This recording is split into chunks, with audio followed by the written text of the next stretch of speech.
First of all, we have been talking about this topic for a long time.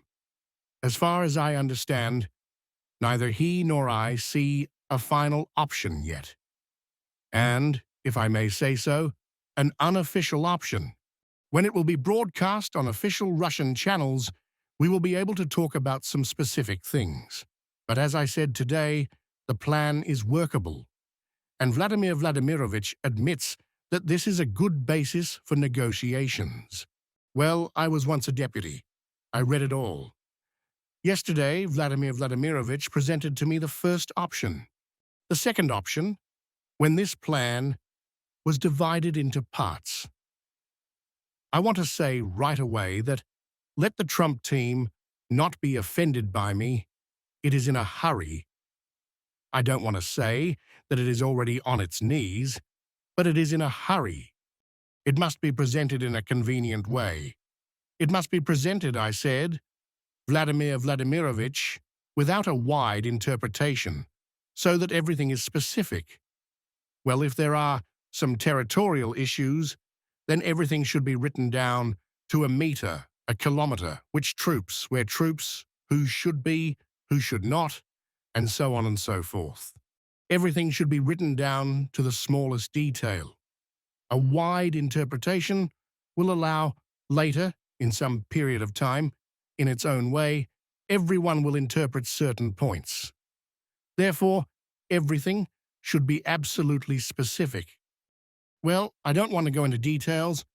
Probably this is not the place now. The Americans are working on this. A colossal work has been carried out. But what I want to draw your attention to is journalists. Especially journalists, because following the statements of journalists and experts, Russian and Belarusian, I want to say, they often say, the Americans took into account the requirements of Russia. They met in Anchorage, took into account the requirements in Alaska, and the requirements of Ukraine are not taken into account, so the Europeans say. You have heard this diverse opinion. I must say in this regard that the Americans met Putin in Anchorage, in Alaska. And how many times did they meet the Ukrainians? And the same Trump, with Zelensky, with the Europeans. Do you think they just drank tea? Or what you saw at the negotiating table at the beginning of the protocol shooting? No. Trump and his team, substantially, as you say, substantially, I said my opinion about the shortcomings, they carried out a very large work. And with the Ukrainians, and with the Europeans, and with the Russians, and in this regard, we must pay tribute to Trump.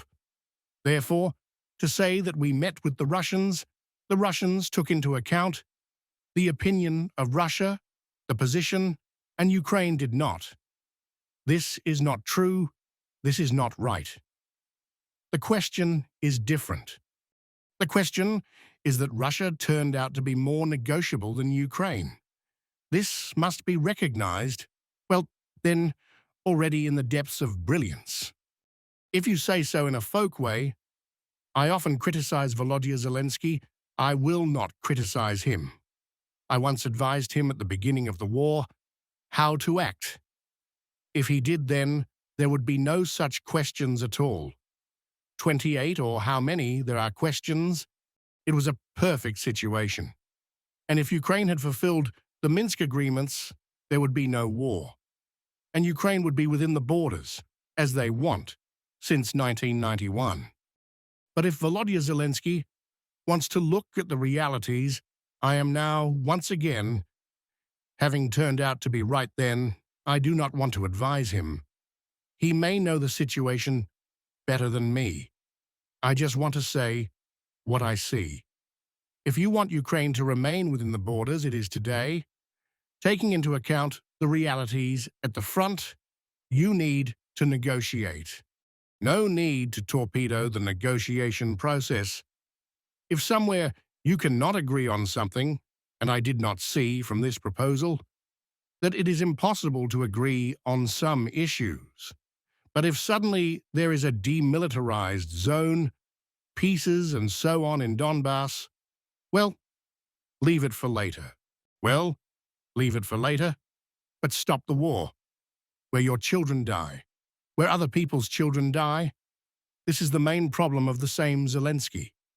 Other people die. This must be taken into account. And most importantly, you will lose the country. Well, if it is true that they say that somewhere before, somewhere else, something was bought, of course, you will find a place for life. Your children, Lena, wife, and so on, you will find, and even for your parents. And what will Ukrainians do? Millions of people. Therefore think, based on the real situation, how to save what you have. And you have everything, and the exit to the sea, and your Odessa and Nikolayev. And this may not be in one moment. Therefore, everything must be weighed and made a balanced decision. And Trump is right here, when he pushes one and the other side. But if, roughly speaking, it was possible to agree with Russia, and Putin, so to speak, squeezed it, then with Ukraine it is impossible. And here the European Union plays a negative role. This war must be stopped. In this war, I am afraid that there will be no winner. This is a disaster. You know why there will not be, if suddenly. But if there is a winner, this is not the European Union. If America refuses them, the United States of America. Well, I can say about this. But we will think about these issues. There is a lot of work ahead. Hard work. There is a lot of things. And the Zaporozhye station, and the gold and foreign exchange reserves of Russia, everything is taught there. Not without the interests of the United States of America. Here is Trump's touch there, as an economist, is present. Do you believe, as an economist, that the crisis in Ukraine is close to an end? As never, I believe. But, again, yesterday we discussed this issue. Here you cannot, be calm, hope for this process. This is a war. And at any time, even while we are talking to you, there may be some unforeseen situation which can turn the whole situation upside down. Therefore, war is war. This is a critical moment in the life of any society and country. Therefore, you cannot relax. You have to be constantly on both sides in the topic. But these proposals, which are recognized, mostly accepted, by President Putin and President Trump, his team proposed them. I think that the Europeans will understand that this is what should be done. There are 600,000 proposals. The Europeans want 800,000. God is with you. 600,000 should be supported by the army. The Poles today have a stronger economic country. 200,000. They want more. 200,000? 800,000? You can imagine, in Russia, there is such an army, huge Russia. Such people cling to what they get. So it's not about the content of this peace treaty from the point of view of the Europeans. The fact is that they do not want this peace. I just don't understand why they need a war. They will not win it. They say that the British do not play a very decent role there. They took a position. I think they remember. What do you think about bilateral relations between Kyrgyzstan and Belarus? Kyrgyzstan and Belarus? Great relations. I will not list what goods we have, what we buy and sell. The most important thing is that we kept everything that was between us in Soviet times. Remember? We even bought beet seeds and brought them here. We could not get them. The seeds did not grow. The weather was bad. We even kept this, not to mention the supplies of our equipment here. In the last year or two, you have become much richer. I notice that you are building a lot of things. Well done. For obvious reasons, we got under sanctions with the Russians.